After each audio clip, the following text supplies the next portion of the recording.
언젠가 꽃천지게 피고. Hey, this that great poop on that AV on that TED Talk. Hey, watch my soul speak.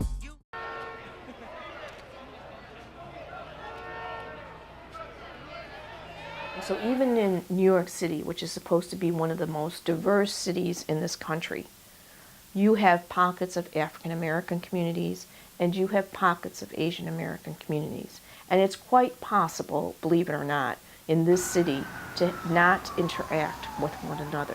My name is Rouge, that's R-O-U-G-E. I'm Chinese American.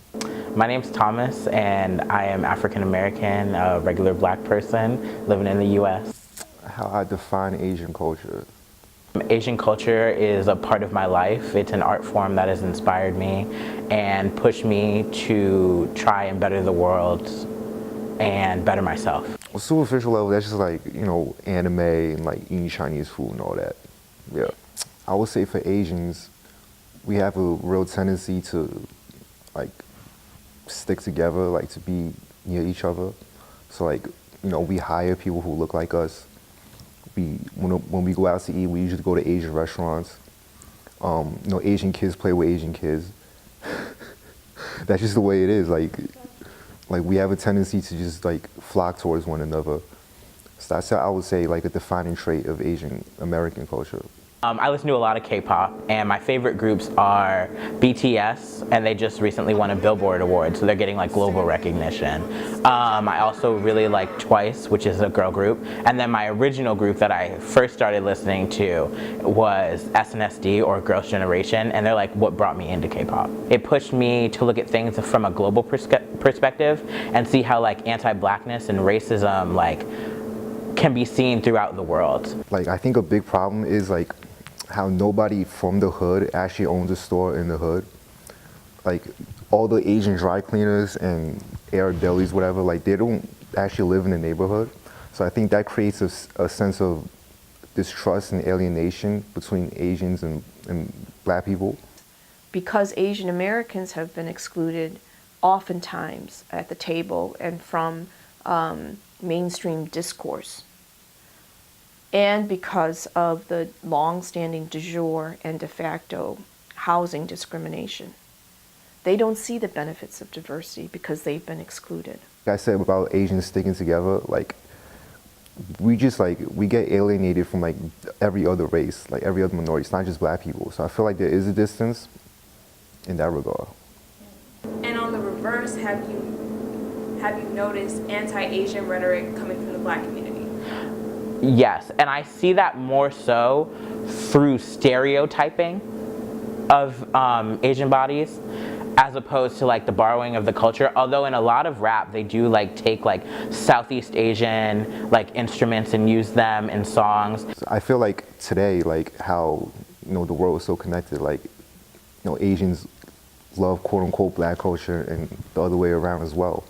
Like Asians love basketball and black people love anime and all that. So I feel like that's something that's very simple and like very innocent. But I mean, that's a form of co-mingling, I would say. Everybody and soul, on wooden stairs, I walk to high plains and roads, slabbed in gold, it's in the mold, I'm furnace. I would say hip hop means just a couple words. I would say life and death. Like that's what it means to me. It's been like a major part of my life since like the beginning. It's probably gonna be a major part until I die. Well, I think black culture feeds hip hop culture. Like that's the relationship. That's why, you know, like people sometimes like to say, you know, hip hop's gonna die like rock music one day. And I don't believe that because like the black culture feeds hip hop culture. It's always gonna have like a motherly relationship in that kind of way. I can feel the heat of 1,000 eyes staring through their scopes.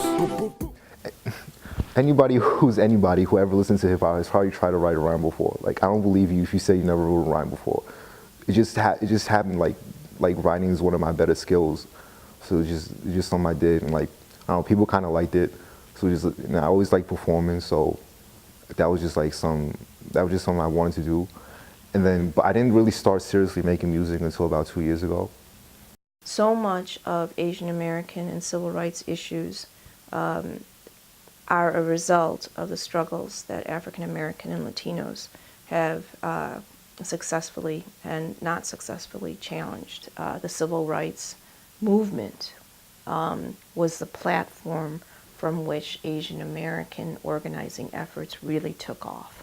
Well, I definitely felt like I had more of an obligation actually to, you know, to understand and like to do something about it, because, you know, not only is like this going on in my community, right, but it's also going on in like the music that I listen to a lot and that, you know, I'm actively, you know, partaking in. Like I can't just give without, I mean, I can't just take without giving.